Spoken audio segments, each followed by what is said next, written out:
In sports and in life, things have to change over time.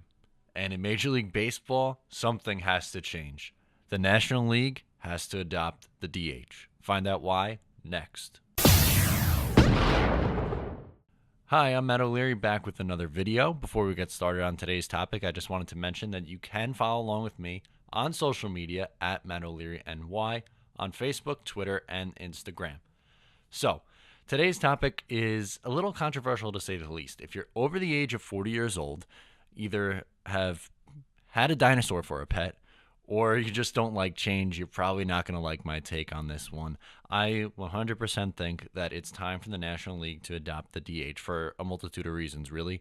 Let's start with number one. When the World Series comes, it's completely unfair that the leagues play with two different rules. In what sport does each conference play with different set of rules? None, other than Major League Baseball.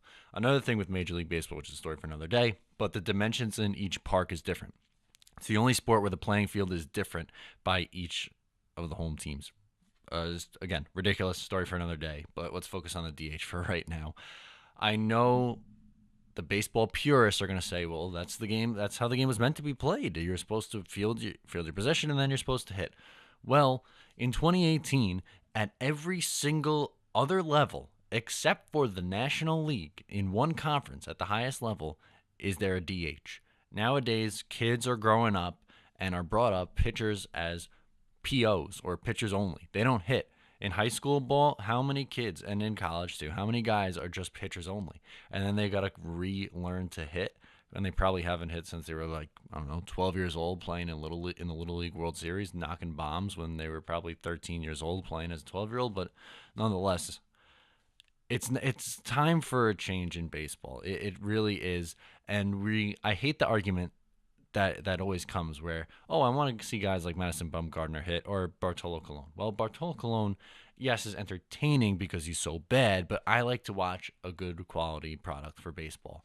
And Madison Bumgarner has a career batting average of 185. I don't get excited over hitters who bat 185. If you think about other current top quality hitting pitchers, you could think of Noah Syndergaard. He's a lifetime 188 hitter. Jacob DeGrom hits lifetime 190, and CC Sabathia is 212. So Sabathia, the best of the bunch, hitting 212. If you want to go historically over the last 25 years or so, Carlos Zambrano hit 238 in his career. Mike Hampton hit 246 with 16 career home runs. And yeah, for a pitcher, 16 career home runs is pretty awesome.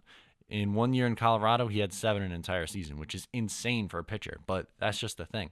A DH is going to give you 246, 16 home runs, probably in a single season, and that's a bad year for a DH.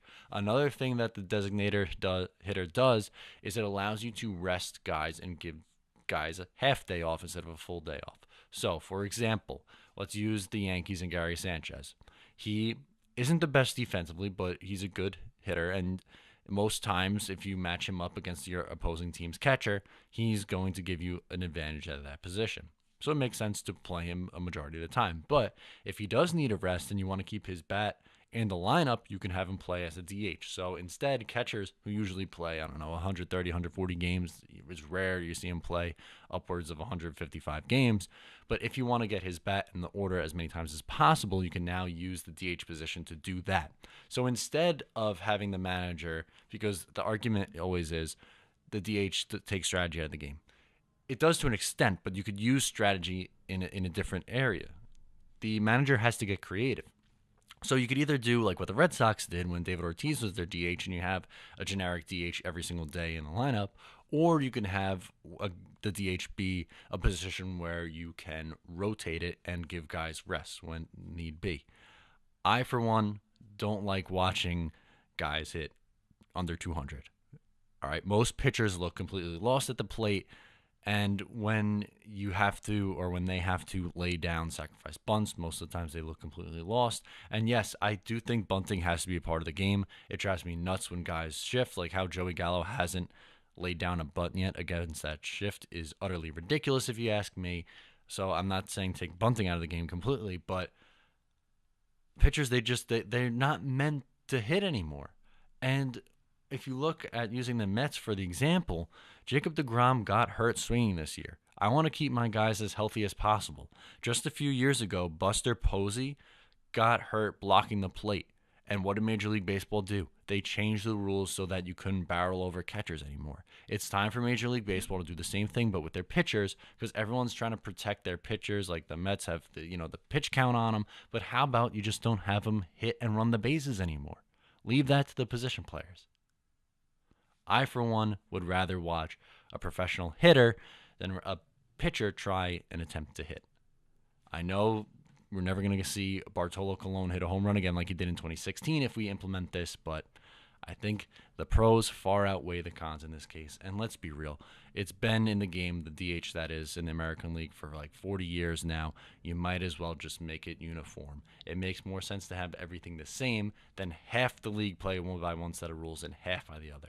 Just make it uniform, the whole thing. Everyone use a DH. If you agree with me, leave a comment below. If you disagree, do the same. Leave a comment below. Or you can get me at me on social media, at Matt O'Leary NY on Facebook, Twitter, and Instagram. If you enjoyed the video, please subscribe, and I'll talk to you next time.